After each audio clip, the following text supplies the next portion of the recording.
Seguimos con La Trastienda con Erwin Pérez.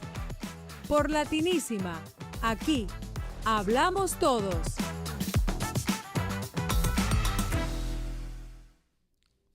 Buenas tardes, ¿cómo les va? Esta es una nueva emisión de La Trastienda. Aquí, como siempre digo, hablamos de distintos temas, mucho sobre el tema de la cultura y el estilo de vida, pero también de a veces un poco cuestiones de la vida cotidiana, de salud. Y ahora vamos a tocar un tema relacionado con eso, que es el autismo.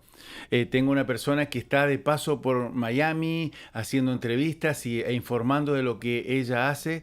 Su nombre es Pilar More y le doy la bienvenida. ¿Cómo estás? Muy bien, muchísimas gracias. Gracias por acercarte aquí.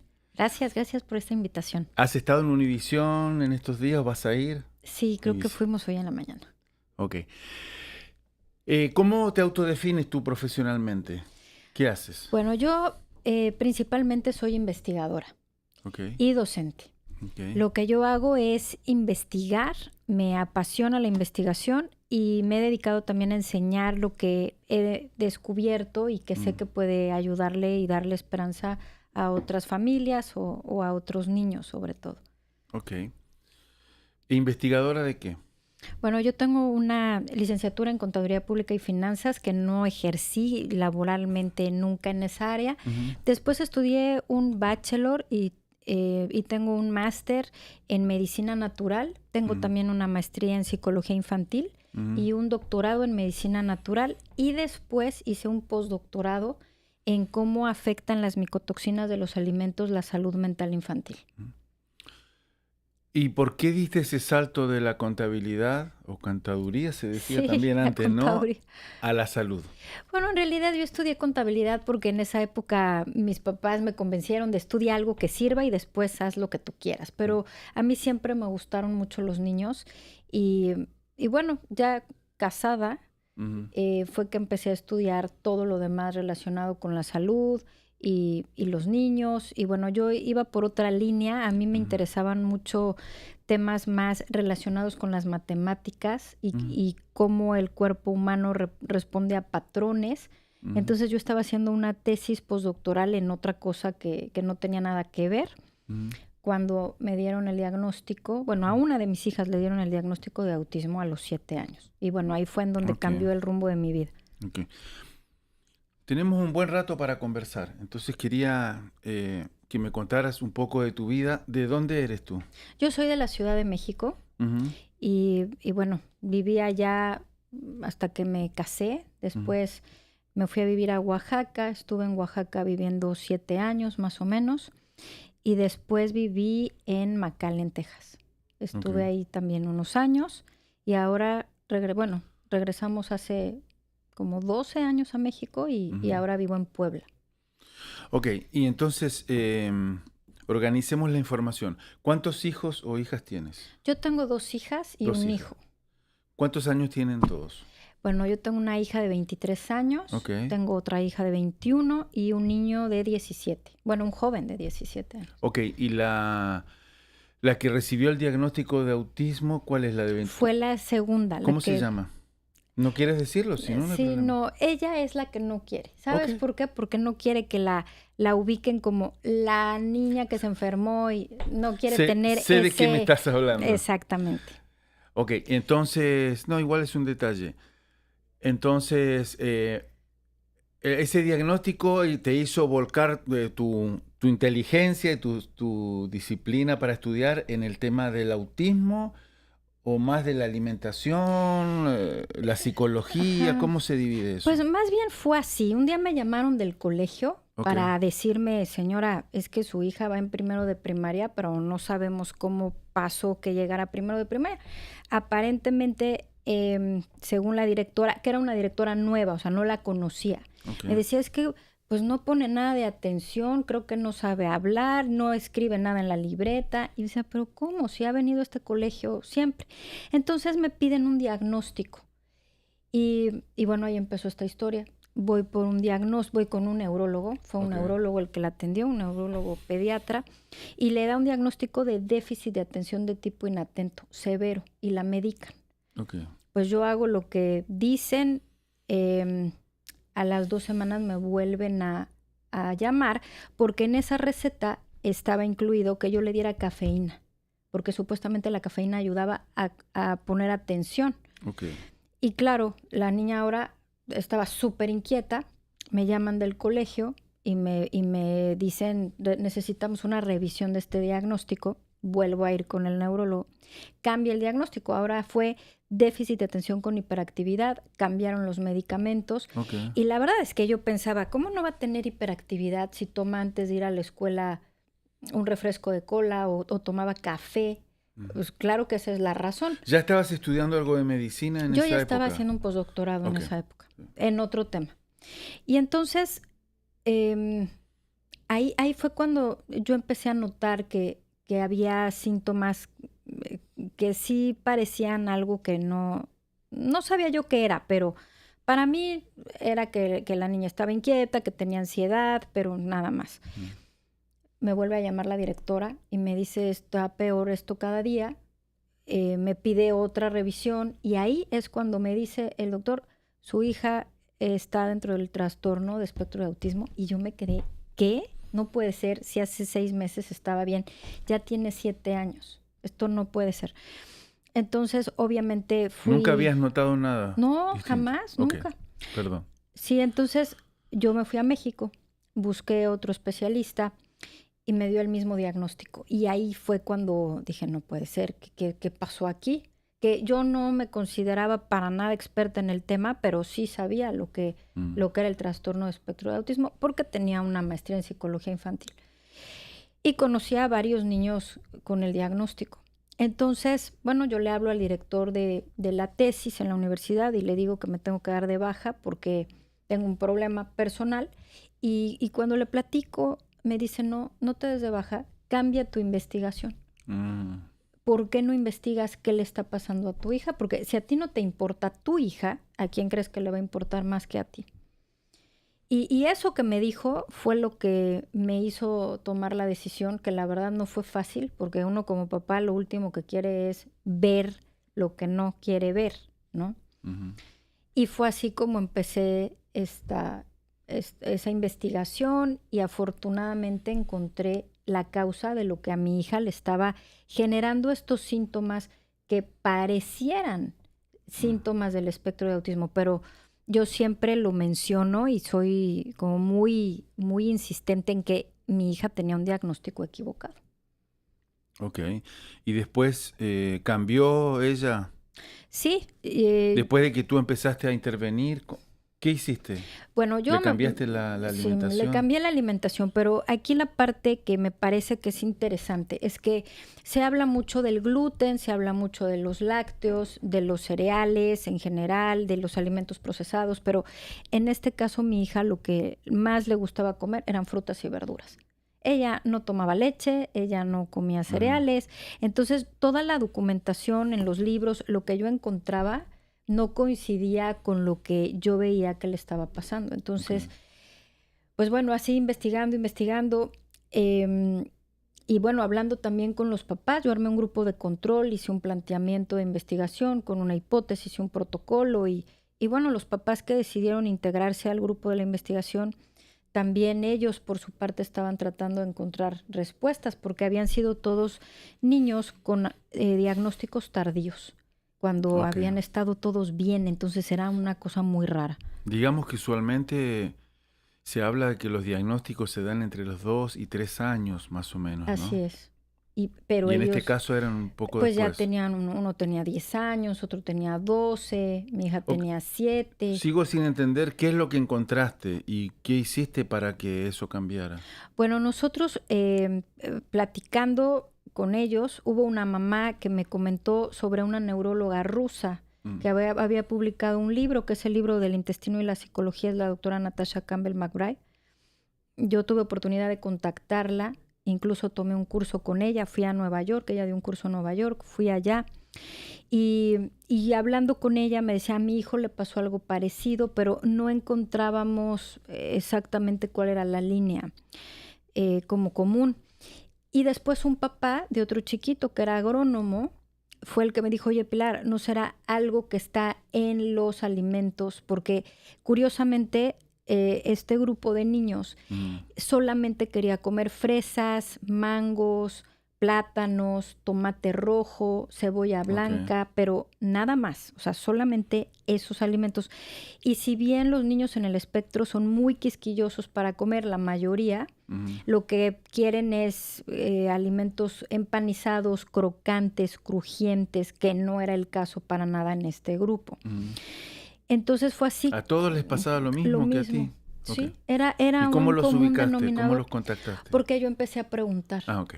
En la zona en donde vivíamos, si conocían a niños con que les hubieran dado el diagnóstico, que estuvieran ya más grandes, y me contactó muchísima gente. Okay. Entonces, bueno, fue así que armó este grupo, y entonces ahí fue cuando en esas dos líneas, vamos a decir que fueron las más importantes, con la doctora Natasha hablé muchas cosas, y bueno, ahí llegamos a la conclusión de que eran alimentos locales el problema. Había algo en los alimentos que a los niños por alguna razón les estaba haciendo daño. Y cuando me puse a investigar por el área de la agricultura, sí encontramos que había en los campos de cultivo locales, había un incremento en un organismo que está generalmente en la tierra. Vamos a decir que es parte de de los microorganismos que están en la tierra, pero ahí había mucho más, que se llama Fusarium, y las características de la intoxicación por ese tipo de organismos coincidía con los síntomas que tenían la mayoría de los niños, que se pueden confundir con este trastorno. Entonces, lo que hicimos fue quitar completamente esos alimentos, y estas toxinas se diluyen en grasa animal. Entonces, al cambiar la alimentación, les empezamos a dar mucho caldo de pollo, mucho caldo de res, huevos, que era algo que los niños no querían comer. ¿Y qué era lo que les estaba haciendo mal en específico? Las frutas. Era una toxina. ¿Pero que estaba en cuál producto? En todas las frutas como locales. Es como esa sustancia se queda en el alimento y no hay forma de quitarlo. No es como que si lo vas a lavar o lo pones a cocer. ¿Y qué pasó después con tu hija? Bueno, después se recuperó. Se eliminó la intoxicación. ¿A cuánto tiempo? Pasaron yo creo que 10 días, fue bastante rápido. Porque lo que ¿Pero tenía tú era una quedaste intoxicación. vinculada al tema? Sí, porque yo presenté la tesis para el grado del postdoctorado con toda la evidencia de lo que había pasado con mi hija, y lo que sucedió es que se empezó a correr la voz. Entonces empezaron a llamarme papás de otros niños con la esperanza de que tuvieran lo mismo que tenía mi hija, que era una intoxicación. Y entonces, pues desde hace 14 años he tratado de apoyar a miles de personas.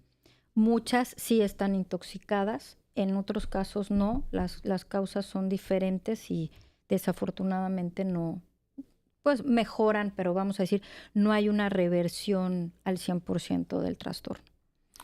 ¿Tú me quieres decir que, o mi conclusión después de escuchar esta historia, es que tú descubriste algo nuevo? Yo creo que ya varios investigadores se lo sospechaban. Y bueno, de hecho fue hace muy poco, hace 2 años apenas, que conocí a otro investigador que tenía evidencias ya mucho más, vamos a decir, comprobables de mis hipótesis. Pero sí, es lo que está pasando desde mi punto de vista, es que pues la industria alimentaria ha cambiado radicalmente.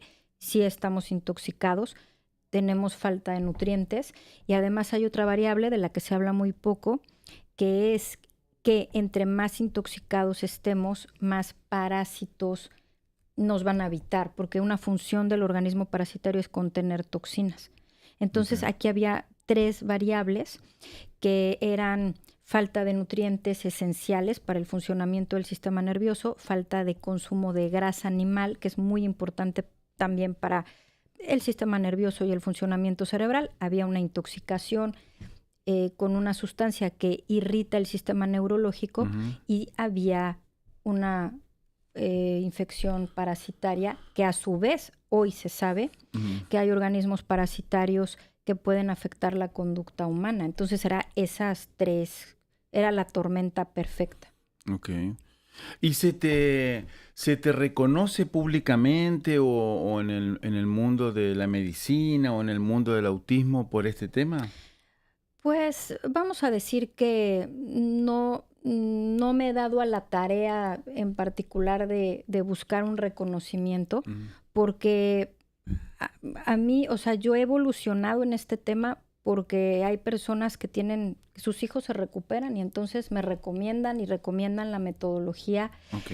Pero bueno, sí, ya me invitan a congresos, por ejemplo, ahora en mayo me invitaron a un congreso de neurología. Mm, Yo tengo una escuela online que está avalada por la Secretaría de Educación Pública en México y aquí en ok. Estados Unidos por la Florida Global University.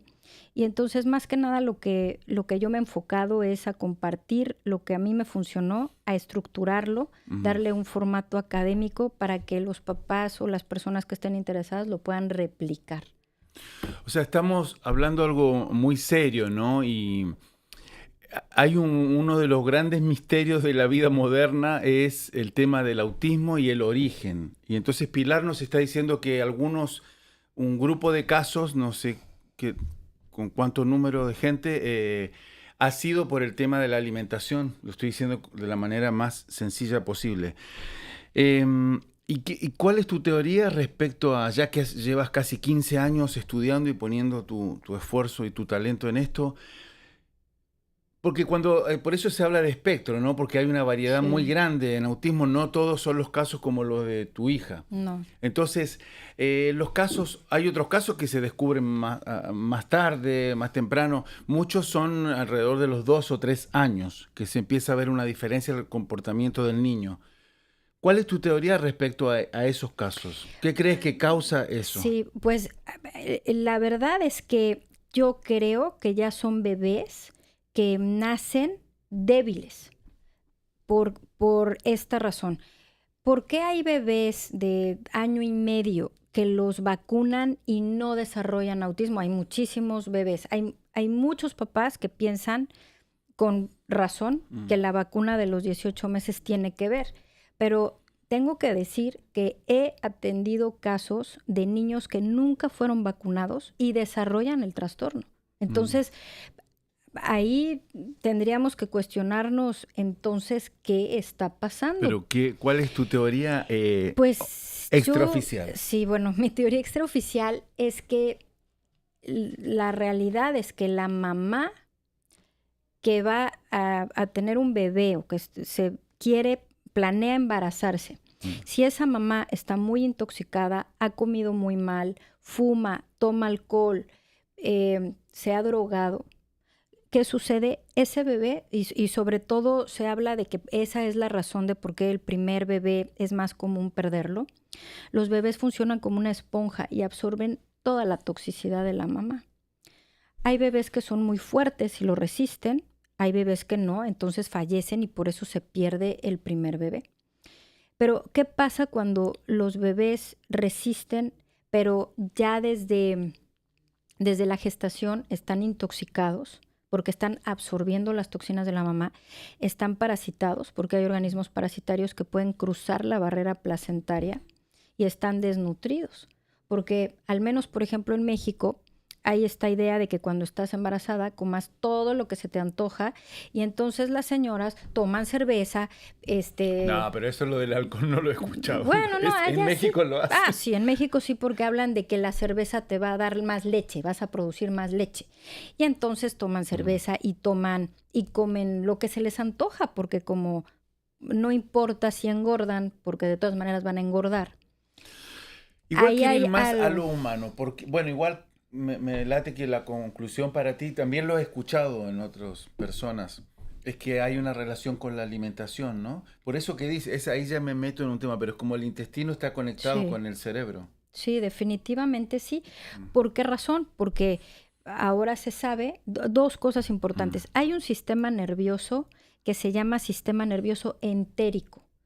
O sea, que el sistema digestivo tiene su propio sistema nervioso y va a funcionar dependiendo de cómo funcione la digestión, qué comes, qué no comes y sobre todo a qué organismos estás alimentando. De hecho, yo me atrevo a decir que no somos lo que comemos, somos lo que alimentamos. Si estamos alimentando organismos que son levaduras, que comen azúcar, esa población va a proliferar. Y entonces nos vamos a enfrentar a que esos organismos no van a permitir que absorbas ciertos grupos de nutrientes, van a competir con otros organismos que hoy, por ejemplo, se sabe que hay bacterias en el intestino que producen dopamina. Si nosotros no las tenemos, pues nos vamos a deprimir, no nos vamos a poder concentrar. Entonces la dopamina, la serotonina y otros neurotransmisores son residuos del metabolismo de estas bacterias. Entonces ahí es en donde está esta conexión muy clara. Y si a eso le sumamos que hay alimentos, grupos de alimentos que por sí mismos son tóxicos, te pongo un ejemplo, la leche tiene caseína. La caseína funciona como un somnífero. Uh-huh. El cereal tiene gluten, que en nuestro cerebro se convierte en un opiáceo. Y el azúcar se convierte en alcohol. Entonces, imagínate si mandamos a los niños a la escuela con un plato de cereal con leche. Los estamos mandando con una microdosis de opio, que es como cocaína, azúcar, que se convierte en alcohol, y leche, que es un somnífero. Entonces, van los niños a la escuela medio dormidos, medio drogados y medio alcoholizados, exagerándolo, ¿no? Y eso sin hablar de que tengan un diagnóstico. Sí. No, es fascinante lo que estás hablando, clarísimo, y como que tienes mucha credibilidad, transmites credibilidad cuando hablas. El tema es que nos quedan pocos minutos. Entonces quiero hacerte un par de preguntas que me contestes lo más rápidamente posible, que tienen que ver también con lo humano. O sea, hay mucha gente que por ahí estuvo vinculada, como te pasó a ti con tu hija, que lo tuviste ahí frente a tu cara un tiempo, y que después se abre, se separa de eso. Tú seguiste por un interés científico, una curiosidad, pero ¿había algún otro motivo que te inclinó a dedicar como tu vida profesional de alguna manera a eso? Sí, te voy a decir qué pasó. Que cuando yo investigo y encuentro todo esto, tenía una sensación muy fuerte de lo tengo que compartir, porque si no lo hago, yo soy cómplice de esta situación. Y de verdad es que hay días que, bueno, ha habido épocas que esto se ha puesto difícil, ¿no?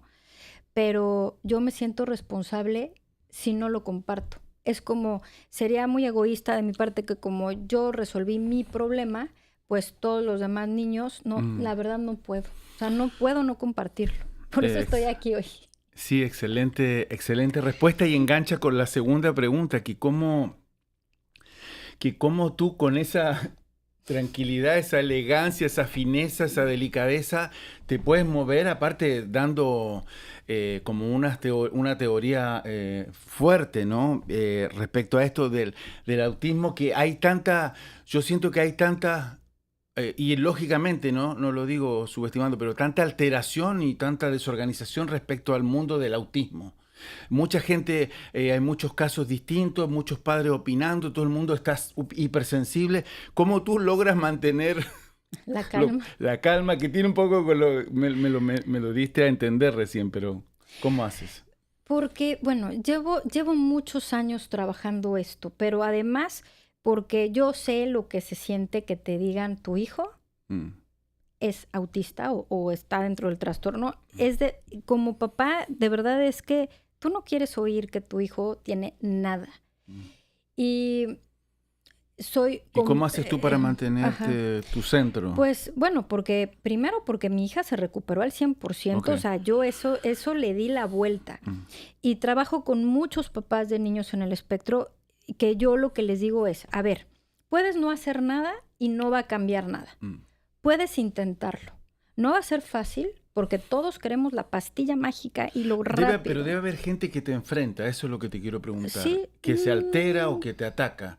¿Cómo haces para aguantar eso? Pues no pasa nada, porque la verdad es que mi intención es compartir lo que a mí me funcionó. Okay. No me considero una persona que tiene la verdad absoluta y desafortunadamente, y me parte el corazón, hay niños que tienen un diagnóstico que no es equivocado y que puede ser un trastorno muy severo y que van a mejorar, probablemente sí, porque he visto que mejora. Cualquier niño que empieza a comer diferente va a mejorar.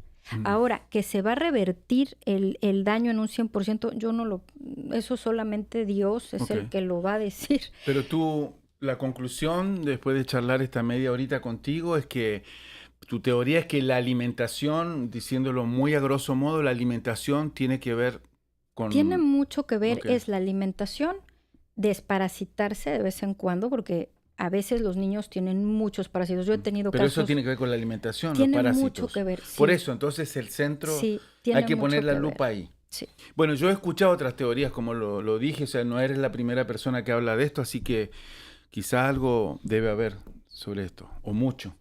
Bueno, Pilar, muchas gracias por habernos visitado. Muchas gracias por este espacio. Y por tu trabajo. Gracias.